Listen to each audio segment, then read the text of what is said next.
Assalamualaikum warahmatullahi wabarakatuh. Sahabat beriman yang dirahmati Allah Subhanahu wa taala, mari bantu dukung channel ini dengan cara klik tombol subscribe dan nyalakan notifikasinya agar bersama-sama kita menebar ilmu dan syiar Islam di seluruh penjuru dunia.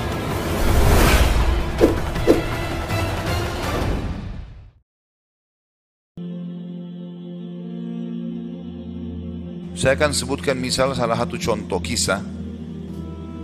Ibnu Qayyim rahimahullah Al-Jauzi mengangkat kisah tentang Abi Qudamah, seseorang yang disebutkan namanya oleh beliau. Sudah pernah saya sebutkan cerita ini belum? Selalu belum ya? Baiklah. Abi Qudamah, kata Ibnu Jauzi, adalah seseorang yang suka berjihad. Di zaman dulu, zaman tabi'in, suka berjihad, berperang. Dan dia selalu memotivasi orang untuk berjihad. Ditanya di salah satu masjid waktu dia lagi pulang dari jihad, pengalaman apa yang paling berkesan bagi anda di kancah peperangan jihad? Dia bilang, kisah seorang anak muda yang bertemu bidadari. Maka orang tanya, seperti apa ceritanya? Dia bilang, satu waktu saya pulang ke negeri saya, di kotanya. Kemudian saya motivasi orang untuk berperang, berjihad. Sampaikanlah motivasi, ayat-ayat, hadis, kisah-kisah nyata. Sampai orang-orang pada termotivasi untuk berjihad. Dia bilang, setelah selesai saya pulang, besok saya ingin bentuk pasukan, bergabung dengan pasukan muslimin untuk berjihad. Waktu saya pulang ke rumah, dia bilang tiba-tiba ada suara perempuan depan pintu, memanggil, wahai Abi Qudamah, Abi Qudamah. Dia bilang, saya baca, a'udzubillahi minasyaitonirrajim. Jangan sampai ini godaan syaitan. Perempuan malam-malam memanggil-manggil depan rumah. Dia enggak bilang, saya enggak mau buka pintu.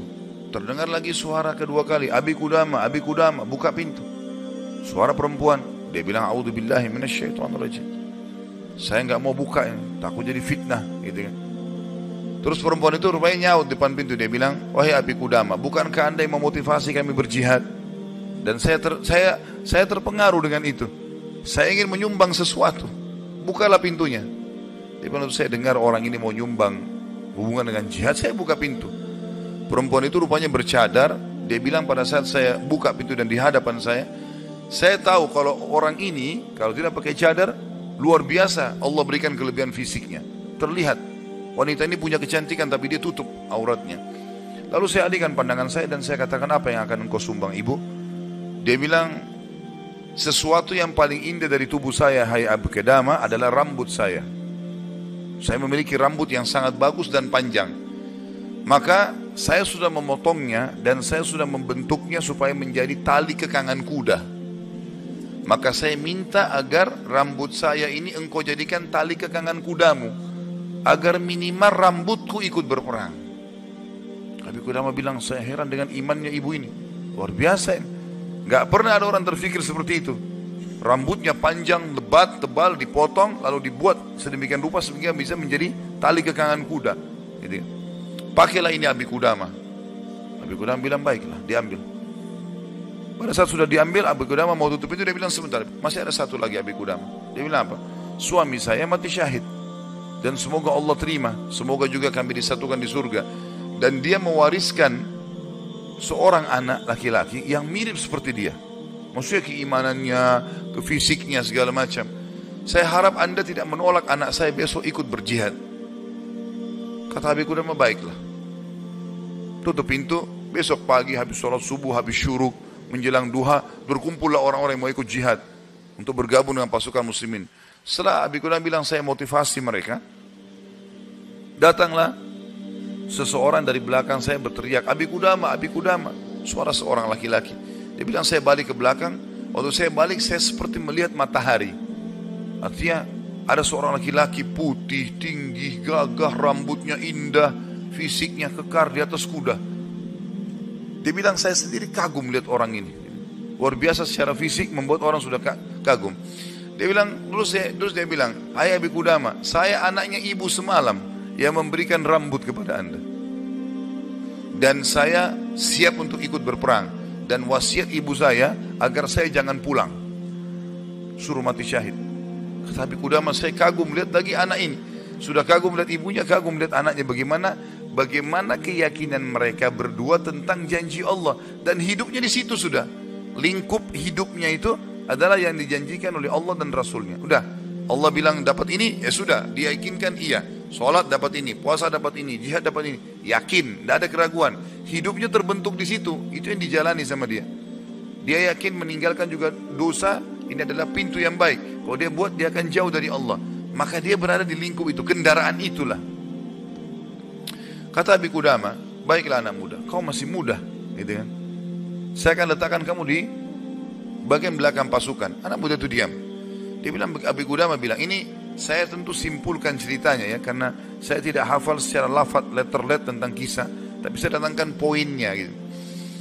Kata Abi Qudamah, waktu perang lagi berkecamuk, tiba-tiba anak muda ini sudah ada di depan. Lalu saya lihat dia, dan memang di pikiran saya dia bilang cuma anak muda itu saja. Saya datangin dia, hai anak muda, mundurlah. Kau masih muda, belum berpengalaman, gitu ya. Saya khawatir atas dirimu. Dia bilang, wahai Abi Qudamah, Allah berfirman, hai orang-orang beriman, kalau kalian bertemu dengan orang kafir, jangan kalian mundur. Allah bilang, jangan mundur, Anda suruh saya mundur, gitu. Gitu. Kata Abi Qudamah, saya nggak bisa bantai ini karena dia pakai ayat. Gitu. Maka saya pun berada di sebelahnya sampai akhirnya karena perang lagi berkecamuk terpisahkan, otomatis terpisahkan. Waktu pasukan lagi istirahat, saya coba cari anak muda ini. Saya nggak cari, pikirannya sudah nggak ada yang lain. Targetnya anak muda ini gitu. Itu betul-betul menarik perhatian dia. Dia bilang begitu saya lihat orang lagi istirahat semuanya karena capek berperang. Maka saya lihat anak muda ini sibuk menyiapkan makanan para mujahidin, mengikatkan tali kudanya, menyiapkan rumput kudanya. Pokoknya dia sibuk dengan itu. Jadi dia betul-betul menikmati apa yang sudah Allah dan Rasulnya perintahkan. Ini targetnya dan ini benar bagi saya. Selesai. Ini adalah konsep hidup saya. Gitu. Maka Abi Qudamah bilang, saya kagum melihat anak muda ini. Kemudian perang berkecamuk lagi. Berkecamuk lagi, yang kedua kali. Kemudian pada saat lagi maju, saya lihat anak muda itu di depan. Saya datangin lagi, hai anak muda, ke belakang lah. Dia bacain lagi ayat. Wahai Abi Qudamah, Allah berfirman, hai orang beriman, kalau bertemu dengan orang kafir, jangan kalian mundur. Bagaimana Allah bilang jangan mundur, Anda suruh saya mundur? Abi Qudamah diam, tidak bisa bantah karena dikatakan ayat. Berkecamuk peperangan dipisahkan oleh prajurit yang saling serang satu sama yang lain, sampai akhirnya tiba malam hari waktu istirahat. Kata Abi Qudamah, dua pasukan istirahat. Lalu saya cari, di mana anak muda ini? Di kemah mana dia? Cari-cari sampai dapat kemahnya. Kata Abi Qudamah, waktu saya masuk dalam kemahnya, saya temukan anak muda itu sedang tertidur dan senyum. Senyum lebar gitu. Saya penasaran anak muda ini lagi mimpi apa gitu. Dia bilang, saya tunggu sampai senyumnya sudah redah. Kemudian saya tepuk, bangunkan. Hai anak muda, bangunlah. Apa yang kau lihat dalam mimpimu? Kata anak muda ini, demi Allah wahai Abi Qudamah, saya melihat saya masuk ke surga. Saya masuk surga, saya lihat taman-taman, saya lihat pelayan-pelayan, lihat luar biasa surga yang luas. Dan saya lihat seorang wanita yang sangat cantik, saking cantiknya sampai saya tidak sabar untuk menjamahnya. Gitu kan. Lalu dia mengatakan, belum waktunya hai suamiku. Padahal sebenarnya anak muda ini belum menikah. Ya. Lalu dia bilang, engkau, perempuan itu bilang, engkau akan bertemu dengan aku besok siang. Kata anak muda itu, setelah itu Anda bangunkan saya. Dan saya berharap Allah membuat saya mati syahid besok. Untuk mendapatkan apa yang Allah janjikan. Yang jelas, kata Abi Qudamah, saya kagum. Artinya Abi Qudamah pun sekian tahun berjihad belum pernah mimpi seperti ini. Gitu kan?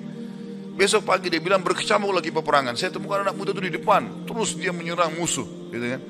Sampai akhirnya peperangan selesai. Dan sudah menang muslimin. Korban banyak di musuh dan di orang muslim. Anak Abi Qudamah bilang, target saya mengejar mana? Cari anak muda ini. Terbunuhkah atau belum terbunuhkah? Dicari. Dia bilang, saya cari di jenazah prajurit muslim yang disusun. Ternyata ada bergeletakan. Saya temukan ada anak muda itu. Penuh dengan darah. Ya. Tapi masih hidup. Dan dia lihat, waktu saya datang, dia dengan senyum mengatakan, Abi Qudamah, kesinilah. Dalam kondisi lagi luka-luka ini. Berdarah-darah. Gitu ya. Kata Abi Qudamah, saya pun datang. Apa beritamu hai anak muda?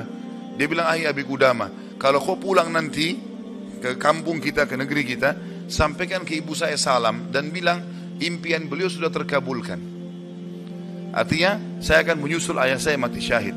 Lalu pesannya ini luar biasa. Dia bilang apa? Wahai Abi Qudamah, apa kau ingat kisah tadi malam bidadari dalam mimpi saya?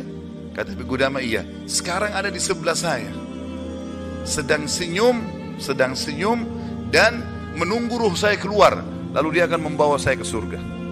Lalu kata Abi Qudamah, orang itu pun meninggal dunia dalam kondisi dia tersenyum, gitu kan. Maka Abi Qudamah bilang, saya menangis, gak bisa menahan melihat luar biasanya. Ibunya luar biasa, anak muda ini luar biasa, 17 tahun, punya kelebihan fisik yang mungkin tadi saya bilang, kebanyakan kita di Indonesia dihabiskan pada hal yang foya-foya, coba-coba kemaksiatan, ini semua omong kosong nih, dari syaitan, bukan begitu. Anak muda ini dididik oleh ibunya untuk targetnya surga. Bagaimana berperang mati syahid, seperti itulah. Kata Abi Qudamah, saya pun menguburnya. Waktu kami pulang ke negeri kami, target saya ke rumah ibunya, bukan ke rumah saya lagi. Orang semua pada pulang ke rumahnya, ketemu keluarganya. Dia bilang, saya cari ibunya anak muda itu. Begitu dapat rumahnya, saya ketuk pintu, dibuka. Ibu itu buka. Ibu itu begitu lihat saya tahu Abi Qudamah. Dia bilang, wahai Abi Qudamah, apa kau datang berbelasungkawa atau kau datang untuk membawa berita gembira? Kata ya Abi Qudamah, apa maksud anda ibu? Dia bilang, kalau anda pulang mengatakan anak saya ikut pulang bersama anda, berarti itu belasungkawa. Saya nggak mau anak saya pulang, mau mati syahid. Tapi kalau anda bilang anak saya mati syahid, berarti itu berita gembira. Abi Qudamah bilang, saya nggak tahan menangis. Lalu saya mengatakan, ibu, berita gembira, Allah sudah kabulkan impianmu. Anakmu telah menyusul suamimu dan semoga Allah kabulkan. Ibu itu menangis, sujud syukur kepada Allah gara-gara berhasil anaknya menjalankan perintah Allah. Ini yang banyak luput dari kita nih. Kita malah bangga kalau anak kita yang cantik keluar dengan telanjang sana sini, terbuka auratnya, atau mungkin meninggalkan pesantren dan sekolah di sekolah yang tidak ada pendidikan agamanya, atau keluar ke negara-negara kafir yang akhirnya mereka terdidik dengan hal-hal yang tidak baik, hanya karena bangga dengan urusan dunia, bukan bangga dengan urusan akhiratnya. Padahal itu tanggung jawab kita, gitu kan? Jadi teman-teman sekalian, menanamkan muraqabah, yakin kalau Allah mengawasinya, yakin akan janji Allah terhadap ibadah yang dia kerjakan, yakin ancaman Allah kalau dia melanggar. Maka ini poin yang sangat penting, ini yang sedang kita bahas. Masalah bagaimana dia mendidik jiwanya dalam masalah muraqabah.